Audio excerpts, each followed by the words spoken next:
Good morning বন্ধুরা, কেমন আছো সবাই? আশা করছি ভালো আছো। আমার নতুন একটি ব্লগে তোমাদের সবাইকে স্বাগতম। তো দেখতেই পাচ্ছ, মা তো এখন প্রতিদিনই প্রায় আমাদের ওই ঠাকুর মন্দির যেখানে আছে, মঙ্গলা মন্দির, ওখানে একটি পুকুর আছে, ওখানে ওই পদ্ম ফুলগুলো হয়ে থাকে আর কি। ওখান থেকে প্রায় প্রতিদিনই পদ্ম ফুল এনে মা ফুটিয়ে ওর উপরে গোপালকে বসিয়ে দেয়। এই যে আর ঘরে ওদিকে পুজো শেষ করে আমরা এখানে এসেছি মায়ের মন্দিরে। বেশ জাগ্রত মন্দির কিন্তু, জানো তো, মানে ছোটোবেলা থেকেই মানে কোনো কিছু মনে ইচ্ছে মাকে একবার স্মরণ করলে ওই কাজটা দেখে হয়েও যায়। আর খুব ভালোবাসে এখানকার লোকজন, মানে খুবই জাগ্রত মন্দির। আর এখানে আমরা পুজো দিতে এসেছি আর কি। তো পুজো দিতে এসেছি, ওই যে শাড়িটা পরালো, ওই শাড়িটা আমি দিয়েছি, মানে আমরা দিয়ে পুজোটা দিতে এসেছি আর কি। আর ওরও এখন শরীরটা খুব একটা ভালো নেই।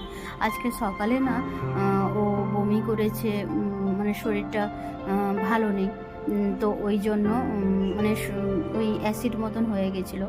তাই ওই মা মন্দিরে একটু পুজো, মানে যতবারই আসি প্রায় পুজোও দিয়ে যায়। আর আমাদের যে গাড়িটা আনা হয়েছে ওখানে, ওই গাড়িটার জন্য পুজো দেওয়া আর কি, এসে একটু মায়ের মন্দিরে।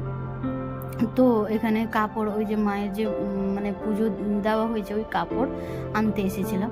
আর তার সাথে সাথে তোমাদেরকে এই যে আমাদের যে মানে শুক্রবারের বাজারটা বসে আমাদের ঘরের কাছে, সোমবার আর শুক্রবার, ওই বাজারটা তোমাদেরকে একটু দেখিয়ে দিচ্ছি।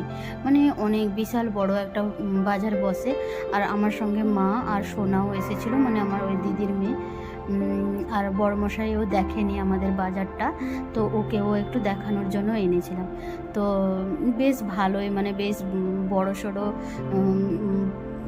বাজার বসে শুক্রবার আর সোমবার। প্রায় সব কিছু, অনেক রকমের জিনিস পাওয়া যায়। তো আমি না আমার মানে কোথাও বাইরে বেরোলে, বিশেষ করে চেনা পরিচিত জায়গায় ভিডিও করতে খুবই লজ্জা লাগে। সেই জন্য মানে ওই নিচের দিকে করে করে একটু ভিডিও করছিলাম আর কি। মানে আমার ইচ্ছেও করছে ভিডিওটা করে দেখাই তোমাদেরকে সবাইকে, যে আমাদের এখানে বাজারটা কেমন বসে বা কীরকম জিনিসপত্র বিক্রি হয়, ওই সব দেখানোর জন্য একটু ভিডিও করলাম আর কি। তো বেশ বড়ই বাজারটা বসে। আর আমি খুব একটা ভালো করে ভিডিও করতে পারিনি, কারণ বললাম না একটু মানে কেমন লাগে চেনা পরিচিত জায়গায় ভিডিও করতে। ওখানে আমি ভিডিও করি কত সুন্দর, বেশ ভালো লাগে ভিডিও করতে। যাই হোক, আজকের মতন ভিডিওটা এখানেই শেষ করছি। দেখা হবে পরের একটি নতুন ব্লগ ভিডিওতে।